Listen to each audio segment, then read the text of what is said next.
रावी साहब, कल भी एक ज़ाहिर बड़ी खबर आई और वो मुशर्रफ साहब की सज़ा से मुतालिक जो कि बरकरार रखा गया। अकरम शेख साहब जो हैं शेख साहब हमारे साथ मौजूद हैं। प्रोसिक्यूटर थे ना। जी बिल्कुल। लेकिन मुझसे पहले ये गुफ्तगू करते हैं। शेख साहब अस्सलाम वालेकुम। वालेकुम अस्सलाम वरहमतुल्लाहि वबरकातुहू। शामी साहब, जनाब आपसे गुफ्तगू तो करनी थी जनरल परवेज़ मुशर्रफ के मुकदमे पर। उसमें जिस तरीके से आपने दिन रात मेहनत की और फिर उसके बाद क्या क्या नशेब फराद आते रहे, लेकिन आज ये धमाका हो गया कि जस्टिस एजाजुल एहसन इस्तीफ़ा दे गए। तो आपकी क्या राय है, जो उन्होंने अच्छा फैसला किया इस्तीफ़ा दे के, या बस राह फरार इख्तियार कर ली?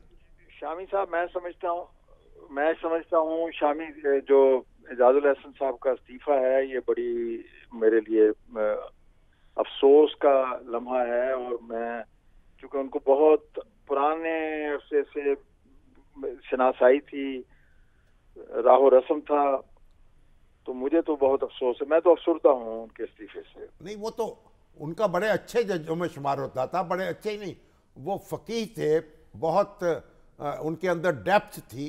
उनके फैसलों से इख्तलाफ हो सकता है, लेकिन एक वकील के तौर पर भी और एक जज के तौर पर भी उनकी शोहरत तो बड़ी मेहनती और ज़ीरक शख्स की थी।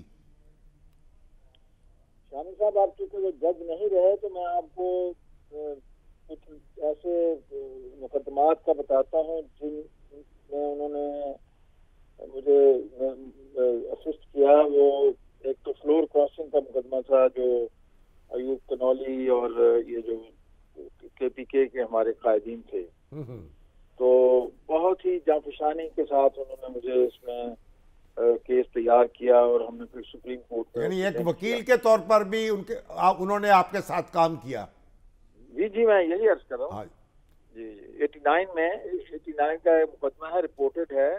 उसमें उन्होंने मेरी बहुत ज्यादा रहनुमाई की, बहुत मदद की भाई। मगर पाकिस्तानी सियासत जो है वो बड़े बड़ों को ले बैठी है। अब इसका क्या कहेंगे हम? तो आप समझते हैं कि ये उनका फैसला दुरुस्त है मौजूदा हालात में? मुझे उनसे बात करने का मौका नहीं मिला।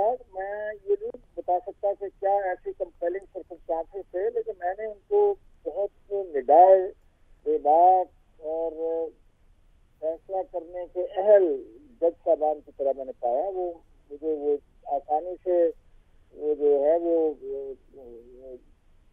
सस्ताई करने वाले अफराद में नहीं थे। बहुत formidable, he was a formidable जज, he was a formidable lawyer.